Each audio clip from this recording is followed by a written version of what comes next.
केला हाँ गुरुदेव तने हमार देख तो पोजीशन ठीक बनल बा एकदम ठीक लागत तनी माने महात्मा लेखा बुझ जनियो स न हां मन महात्मा हवन हां रोड़ी ठीक बा हमार हां एकदम सुघर लागत तनी चंदना बा एकदम बढ़िया लागत ठीक बा न लागत पसंद करियो सन पसंद एकदम करे पर ई कहसन कि बाबा बढ़िया हवन चमत्कारी बाबा हवन हां आ तू हो टन टन से रहियो चला ठीक बा तनी झूठ सच मारल जाला हमके ठगई के ना काम बा हां बाकी लागो तनी एक पीस ना हम हां है चल बाकी रोगी कोन नहीं खसन अभी एकदम पूनम के चांद लागत हम एकदम का बढ़िया पोजीशन बा हां हां मजा आ गई बाकी आवत नहीं खसन कोनो झरा बाबे ओइहो सो तबे ना हमके रोजी रोटी कैसे चली चली तनी भूत प्रेत कोनो के धरी आ तन राती में तबाह करी तो सबेर कनकना के हसन ई बाबा हम मेहरारू के चप्पल रह राती में एगो चलल बा होने से हैं चलल बा चला हां बा तनी पोजीशन बनावल जानो तब आवे वाला बासन आ तू हो तन की झूठ सच बोला नी हमके झूठे ना कह के कमाए के बा सच की थोड़े कहे के बाटे हां हां तो कुल चल पूजा पाठ वाला जल्दी तैयारी करता सर दे आज ये सब दिक्कत हो जाई बता बार तनी गा दे तनी अरे बार भर मुठा तनी भर मुठा अगरबत्ती 12 पूरा अरे बुरा 12 4-5 को अगरबत्ती तब न बाबा जागता हवन बाबा का चला चलल बा होने से चलल बा आवे दे चला आवे दे चढ़ जाए दे हां बढ़िया माल मिली नु चढ़ी तबे ना लड़ी या बढ़ी तनी हमरो के दे तो देही ना अरे तनी के बढ़ा के अरे आधा कमाई तो तू ही ना खाता रे बुरबक हमार हां खाता हमारे आगा पीछा के हम तो लंट बनी हां तब तन 12 अगरबत्ती बढ़िया से तब ऐसा कोई बुझाव कि नहीं बाबा बढ़िया झारेला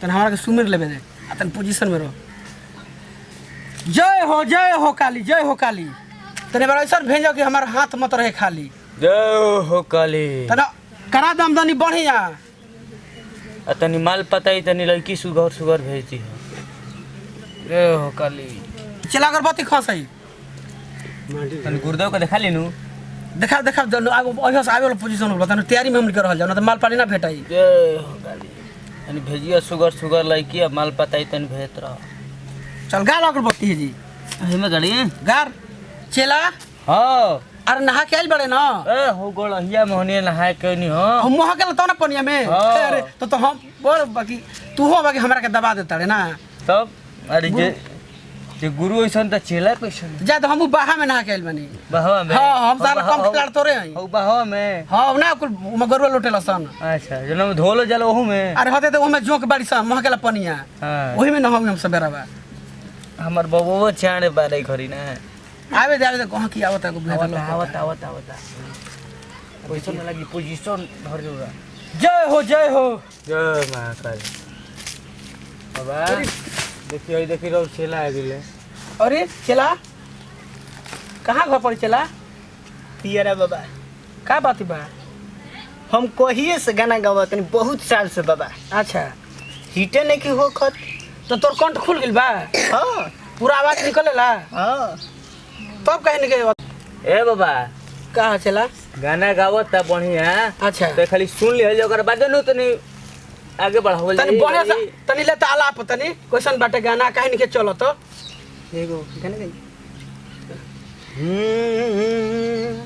खोल के गाओ ए बाबा यही सावन में हमारो शादी करा दो अमर पलिया से देखनी फिल्म में जब से बानी दीवाना हम तो तब से देखी बाबा और यादी का ही में गाओ चला तो जल्दी सुनाओ चला कि याद करो उस कुटिया के तुम याद करो उस कुटिया के तुम कौना कुटिया कहता रे ओए राउर कुटिया के ना अच्छा पूरा के ढहाला का हाँ। हां चल गाओ तो याद करो उस कुटिया के तुम उस कुटिया में खेला था तो को मखेवाड़ी ना रहे रे हाँ तो कैसे खेला भई रहे अरे खेला था अच्छा हम आसाराम के चला था उस राम रहीम का चली थी ठीक ना बाबा ठीक लागल है ए बाबा का चला गाना तो ठीक बा एकदम बढ़िया गावता हां खुलता हो हां तब का बड़ा बढ़िया जगह पाइल बा तो देखी आगे बढ़ो करो गाड़ी। घबरा जन तू बढ़िया जहाँ चाही ना तहाँ तू पहुँच गई बाबा। हम बहुत चमत्कारी बाबा हैं जा। हमार चेला बहुत पुराना है। कताना रोग ठीक करवा दिलस, कताना जना के कल्याण कर दिलस, तो लोग कल्याण हो जी। हे बाबा सही हो जी फेन। सही कहता कि तू कताना आगे बढ़ जी कोनो को ठिकाने नहीं पंछी बढ़ के उड़े लगा बा। तब चला जी बाबा। अरे अपन दिल के बात कहो। जाने बाबा बी गंगा लगाई। अच्छा कोनो प्रजाति नहीं, कोनो हिट नहीं के होखत। तुमने का लगावत गंगा में? गंगा में गाना गावत नहीं, बी गंगा सारे गमरंग प्रोया बा ना। अच्छा कंपनी के बात करता हां तो का भइल बा उमा? उमा गाना गईनी हां तो पहले ही अरे से 200 रुपया देके कहलसन कि बबुआ तू चल जा गाँव में, बढ़िया रही। बताई बाबा कि हमार का करी अब, छोड़ दी कि धैले रही। अरे धैले रह तबे ना ढुकबो उमा। हाँ। आगे तार ना बढ़े के बा। हाँ, तो बाबा के आशीर्वाद रही ना हाँ। तो तू कोनो कंपनी में चमक जीवो। देखो तो हाँ। हमारे आशीर्वाद से हाँ। हई कमेटी कितना चलत हटे केकर मैं मुन्ना जी के हाँ मटके पुरोला। हाँ। आ जन अच्छा जी बानी 13 बाजार में। अच्छा जी। हमारे देने को लोग चैनल आकाश में धइले बैठे आज के डेट में। अरे बाबा हमरो पर कृपा बना यो सुन लो शरण में हमरो के लिया दी।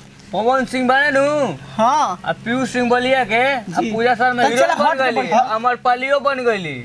हाउ पीयूष बलिया वाला। हां अरे मर्दू तो हमार पुराना दोस्त रहन बाबा। हमरो के देखी और शरण अभी तार पता नहीं खे हाँ। जन पूजा शर्मा बड़ी कमेटी में। अच्छा हाउ पूजा। अरे उनके का से काम कर दिहनी हमारे कृपा के तना वो आगे बढ़े के लिए चमक गईली। टीएस फिल्म पर देखते नहीं जा रोज कॉमेडियन। हाँ हुए पूजा शर्मा। ए बाबा देखी और शरण में आइल बनी एक बार हमारा ए बाबा हइली हई तो तो ऐसे ना होई हाँ। शरण में अइबो आ तनी हमार है खइबो तब जाके सेट करी। यही तरह ना होई। हइली हई मैं तन फूक दी तन झाड़ दे। चला हाँ बाबा।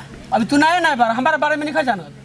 हमारा के बिहड़ रोगी आवेलन माने समस्या वाला जेकर सुहाग रात बढ़िया से नहीं के मनत वो आवेला। हमारा कृपा से मन गिल बाटे। ओम काली काली फट फट फट जेकर प्यार में लेकिन बाटे ओकरा के हम सही कर दीना। चल तू अपन बतावा बात का बा। बाबा बैठ जाए क्या है? अरे बैठा है जी। अच्छा पलावा काट दे दम पे ढंगे चलावा का क्या करते बाबा? ये कुटिया के मर्द तू बना देबो। चला हाँ बाबा। तू कृपा से दम आगे बढ़ जीवो। बोलो तने खोल बन जाई का? हाँ का समस्या कल हो? गायकी में इतना गावत नहीं है, इतना सब हमारा से पाछे पाछे लगाई स्टार हो गइलन जा बाबा। तो तू कहे गिरल बड़ा नीचे? ए बाबा अब का बताई बाबा? अच्छा जा हमारे दरबार में आ गेल बड़ा ए ना बाबा। तार खोल दे मैं ए बाबा कृपा से। बाबा ई लगा के खोल दी। ओ से ना खुली तो खुली लास्ट में चाणब लगा के ना खुली तब कनी ना। हाँ है दूगो हमारे पास प्रसादी बाटे अच्छा। है। हाँ हेकरा के खाली पेटे लंठ बाबा के नाम से खाजी है। बाबा का कनी हो? लंठ बाबा का? कंठ खोलेलन अच्छा जौन लंठ बाबा तब मन पड़ता ना। हाँ। ई कब खाए के बा? सुबह खाली पेटे। खाली पेटे? हाँ अच्छा। आ हेकरा के सुतला के बाद सुत जाई तब? हाँ।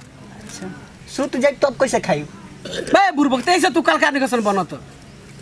तो बाबा बताई रौरे दिमाग से। ई हमार कृपा ह। हाँ तो हमार कल करबो तब आगे बढ़बो। अच्छा बोली बोली। न तो रिएक्शनो मारे लाई भक दे। जितना ऊपर चढ़ल बड़ा ना उतने नीचे सर दे गिर जीवो। अरे बाबा देखी जैसे कनी वैसे ही खई हो। हाँ। हाँ है सुतले पहले हाँ। है सुतला के बाद ठीक ठीक बा। आ तारे दम हम कंठ खोल दे बुझता। अरे धन ही बाबा धन। भाग तने तने देखी तो ढेर ना वैसे ना हम खोलब तने अगरबत्ती पे गरम कर लेबे तो अब आगे नहीं कहता का करबो यही पतन गरम कर देता नी। अरे मैं अगरबत्ती में तो छू आके देख काली ए लड़का के कंठ काहे नहीं के खुलत कैसे बंद हो गई? फट फट सा एकदम फ्रेश हो गई नीचे से ऊपर तक चला तो एकदम हो गई। एकदम फ्रेश हो गई तन के रुकावटे नहीं खे निकाल तब रे। नहीं उठता तोरा के पूरा देख ली।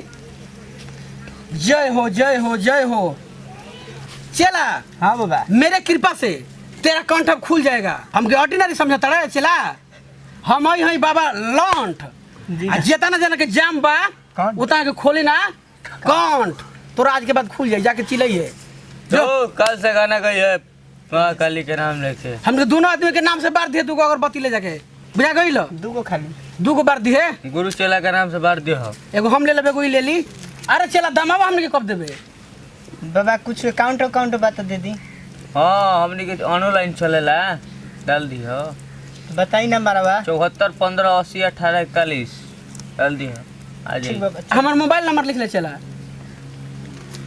रुकी बाबा आ फोन झट से करी है नंबर बा लिख 95 95 72 72 47 47 49 49 59। 59। ती सुतला में लगई है जगला में ना लगेला। बाबा रउर जैसन बानी बाकी नंबर रउर बटले वैसने हां चल जा चल आ झटका से पैसा जो व्यवस्था करिए एकदम रउर कपार पता दे। ना तो कंठ जामे के जामे रही। ना ऐसा बाबा मत करब जातन। सब चला मैं तो कुछ समझानी मैंने एगो आई देखिए एगो जय हलंठ बाबा। खुश रह चला खुश रह। केने से पधर रह? आवत नहीं होने से पैदल है? जी। अच्छा बैठ। बाबा का दिक्कत बा बोलो? हमारा गाना नहीं गाए आवत। हम गाना गावे सीखत थे तो कैसे सीखी?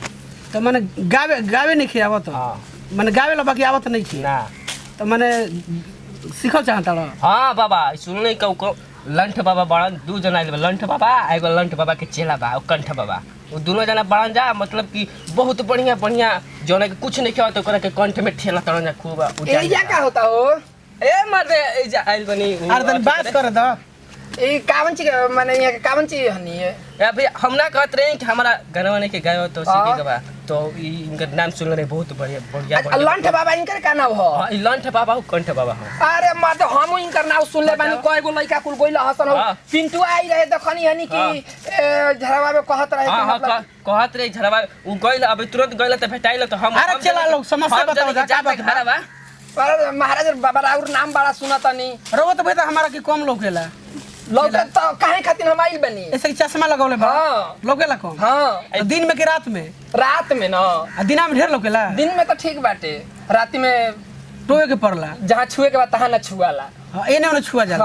हाँ अच्छा तो कैसे ढुको तो घर में अरे वैसे ही टोइया के जंगला फड़ी? हाँ जंगला में वैसे ही टोइया ये के कैसे सुतो तो खब बबुआ तो सूते में का परेशानी बा? सूते में तो कैसे अरे बेडवा तर पहुंचे तो जाके पहुंच जाई ना ना। तो यही बो करला तू एजा कौन ची खाती नहीं रहल? हम आए रही गाना बजावे हारमोनिया कैसे बजावल जाला उहे कुल सीखे। ओहो का सिखावे? हां हारमोनियम का बजाई ना अरे हम बाबा? कलकार हई पूरा दुनिया के जितना ज्ञानी चीज बा ए ना बाबा, सब हम सुनी बाबा, बताएंगे। तो जब हाथा ना ज्ञान पाके रुआ है पेड़ तरका करते ये बाबा के बताओ तनी महाराज बाबा कहत तनी हमारा से ना कहले बानी ना कि हम पवन सिंह के खेसारी लाल का स्टार बनेनी या सब पवन सिंह सुनो के? सुनो सुनो तारा के बुझाता। रहुआ सब स्टार बन के सुना र यहाँ के तब सब हम मानिए नहीं की सकत अरे एकदम मान अरे हम नहीं मान अरे इधर पांच अगरबत्ती गड़ले बनी है जी। पवन सिंह के रहुआ कह के रहुआ है ये कदम तरका करते हैं। हाँ, पत्थर रहता है तो रख देते हो तुम लोग और उसी को पूजा करते हो तो भगवान मानते हो? हाँ क्यों वन में मानते हो भगवान? अरे तो भगवान तो मानते हैं लेकिन हम नहीं की मानत की नहीं पवन सिंह का स्टार ये बने ये अरे हमू जैसे शिव जी बहुत बड़ा पर्वत पर आदमी रहल है। होई तरी, बहुत तारा खाली बड़े। भरम बचेला।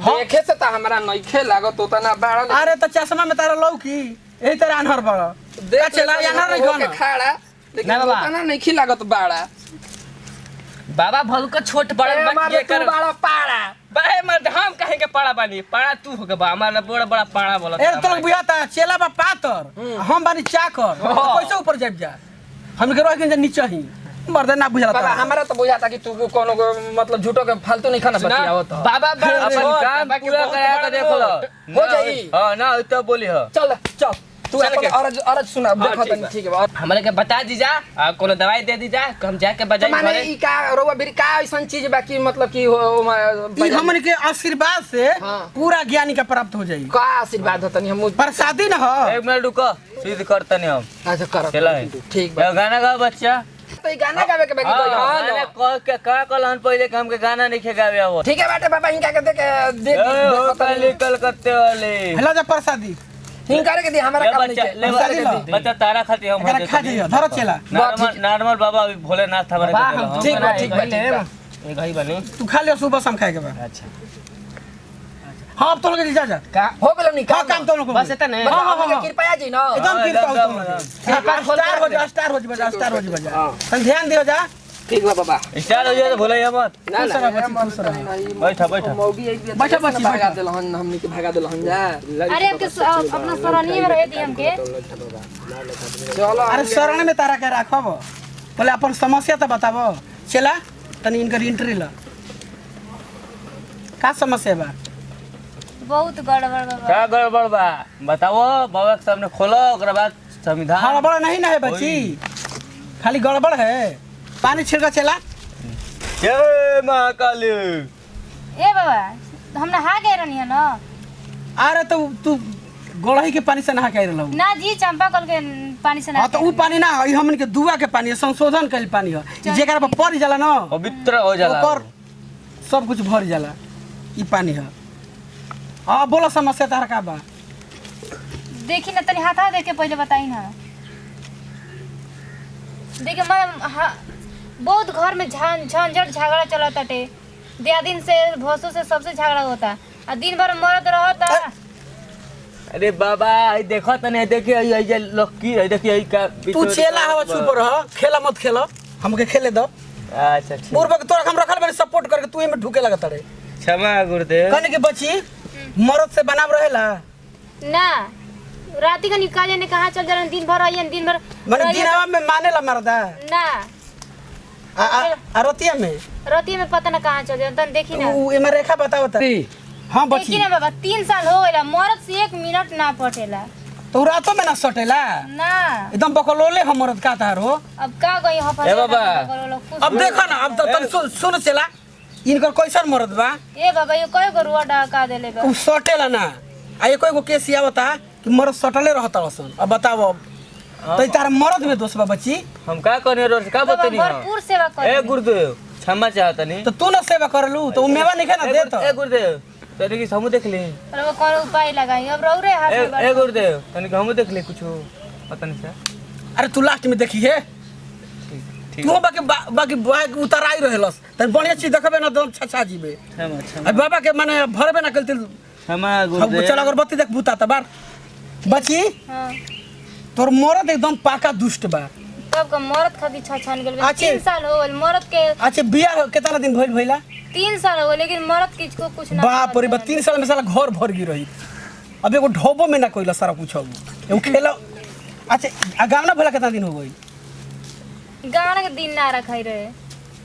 ना रखाई रहे आहे आई रहलू ना बची तब तक काम हो जाएगा चाहत रहे बहुत लेट हो गइल बा आ काहे न कौन तार ऐसन मर्द से बियाह कर दिहलस लेकिन जब हमार कृपा तारा पर लाग जाई ना तो मैं तार दुख भाग जाई अब रौरे हाथ में बाटे हम तो तार के हाथ में ले ले बानी अरे जिंदगी में बहुत खुश बाटे लेकिन पहले दुखी ऐसे रहलू कि बाबा ले भेंट ना रहल ऐसे लेट रहल अब हमार कृपा बा ना तारा भीतर एकदम जा रहल बा आ जब कृपा हमार चल जाई तो मैं काम बन जाई हे बाबा हमरा का कृपा लाग जैत ना तो हमार जिंदगी सवर जाई अब लाग जाई हो देखो हम बाबा वैसा ना हई कितना रोग दुख हम दूर ढाबा पाए आज यह कबो कबो ढाबा पर माने तू ढेर चलाक बन जाला अरे बाबा ढाबा में दवाई वही ना दे रोड हमारे गुरुदेव के गलती है तू ही दवाई खा तोहरे लाद में भूखल बा चमके बतिया दो कनी ना उ अका बका चेला करला उतर खाली अगर बत्ती बारेला अपन हमर कपाड़वा खींच देला असल तो हम हई गुरु बेटा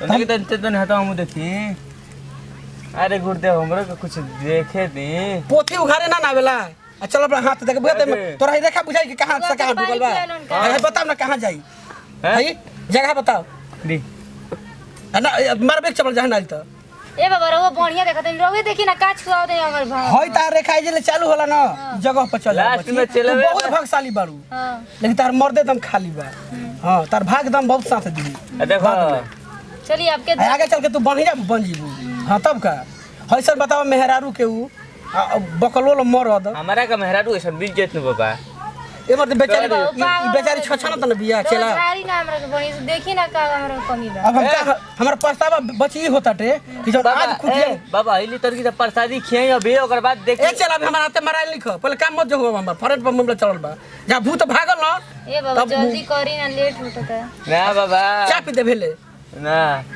चुप रह कनी चली कि जब तू लेट क के आइल बारू अगर पहले आई रहतू तो हमारा से सेट हो गए काम लेकिन अब ज्यादा लेट कर देबू तब हम बना देब काम वही मत खा बड़ा बुझता ना।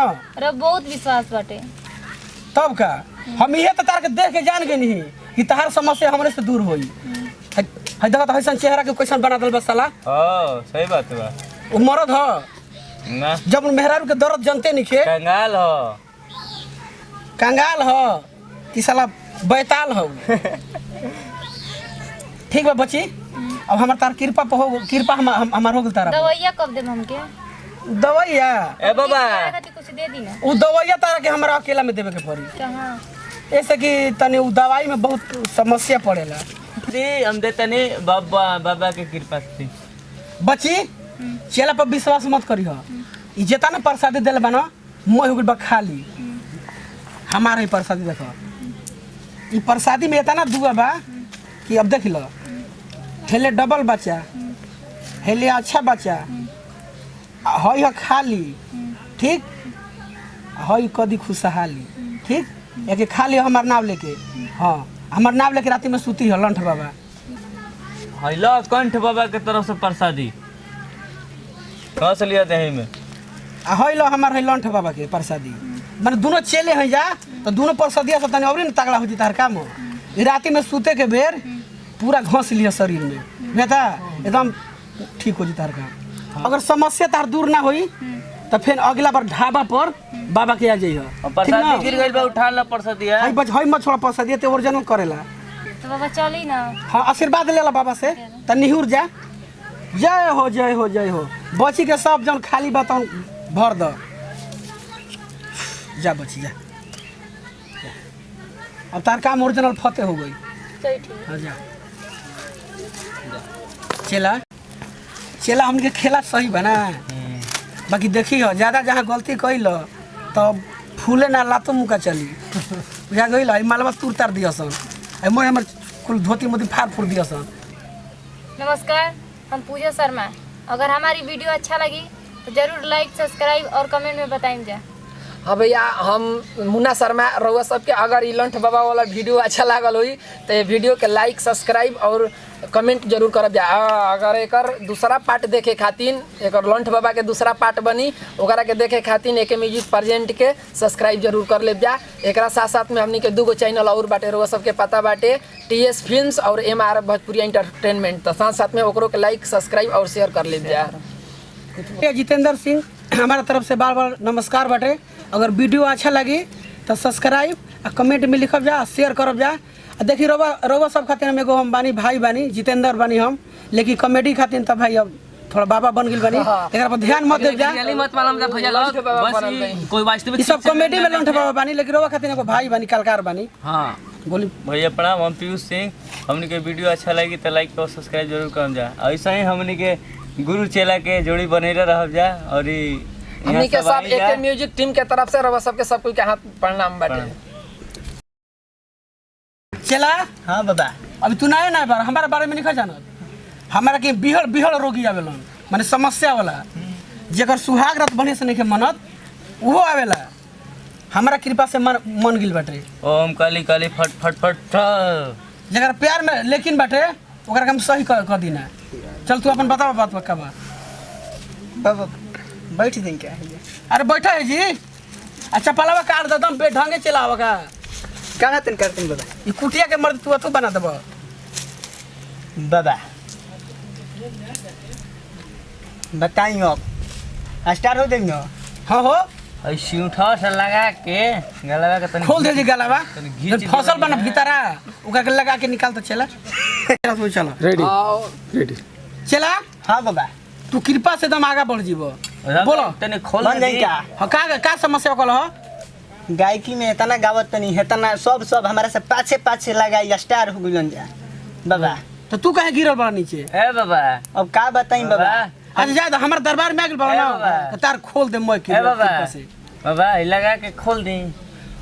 ओ से ना खुली, वो तो खुली लास्ट में चाणब लगा के ना खुली तब कनी ना। हाँ है दूगो हमारे पास प्रसादी बाटे अच्छा। है। हाँ हेकरा के खाली पेटे लंठ बाबा के नाम से खाजी है। बाबा का कनी हो? लंठ बाबा का? कंठ खोलेलन अच्छा जौन लंठ बाबा एक खाली पेटे ठीक बाटे मर्दे काहे हंस पड़े एकदम यही से नहीं कुछ कहते हंसी जब कहा कि जब मनु भी नहीं खाने रेडी बची हाँ तोर मरद एकदम पाका दुष्ट बा तब का मरद खातिर छछान गेल अच्छे। 3 साल हो गइल मरद के अच्छा बियाह कितना दिन भइला 3 साल हो गइल लेकिन मरद किसको कुछ ना बाप रे बा 3 साल में साला घर भर गई रही अब एगो ढोबो में ना कोइला सारा कुछ अब एगो खेला अच्छा गावना भला कितना दिन हो गई गाना के दिन ना रखाई रहे ना रखाई रहे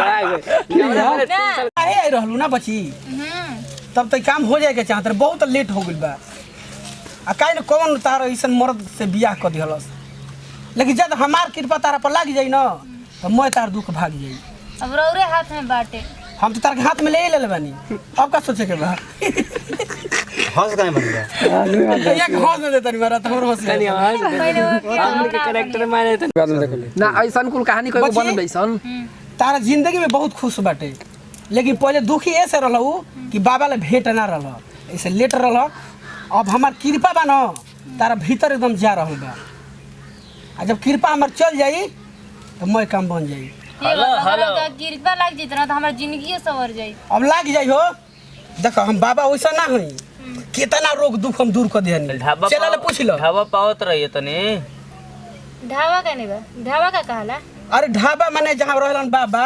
ओकर कहल जाला ढाबा अरे हंस मजा आवत बने जी का मेहरारू ऐसा बिल जेत न बाबा ए मत बेचारी ई बेचारी छछना त न बिया चला रोजगारी ना हमरा के बनी देखी ना का हमरा कमी बा अब हम हमारा पछतावा बची होता टे कि जब आज खुटिया बाबा हिली तर की त प्रसादी खियाई अबे ओकर बाद देख ए चला अभी हमारा हाथे मराइल लिख पहले काम मत जो हो हमार फरट पर मामला चलल बा जहाँ भूत भागल न ए बाबा जल्दी करी ना लेट होता था ना बाबा चा पी दे भेले ना चुप रह कनी चली कि जब तू लेट क के आइल बारू अगर पहले आई रहतू तो हमारा से सेट हो गए काम लेकिन अब ज्यादा लेट कर देबू तब हम बना देब काम वही मत खबाड़ा बुझता न अरे बहुत विश्वास बाटे तब का हम इहे तो तार के देख के जान गए नहीं कि तहार समस्या हमरे से दूर होई है देखा तो ऐसा चेहरा के क्वेश्चन बना दल बस साला ओ सही बात बा वो मरद ह ना जब मेहरारू के दर्द जानते नहीं खे कंगाल हो कंगाल ह कि साला बैताल हो ठीक बा बची अब हमार तार कृपा पे हो कृपा हमार हो गल तारा दवाइया कब देब हमके दवाइया ए बाबा खातिर कुछ दे दी ना उ दवाइया तारा के हमरा अकेला में देवे के पड़ी कहां ऐसे कि तनी उ दवाई में बहुत समस्या पड़ेला पटिया हमेशा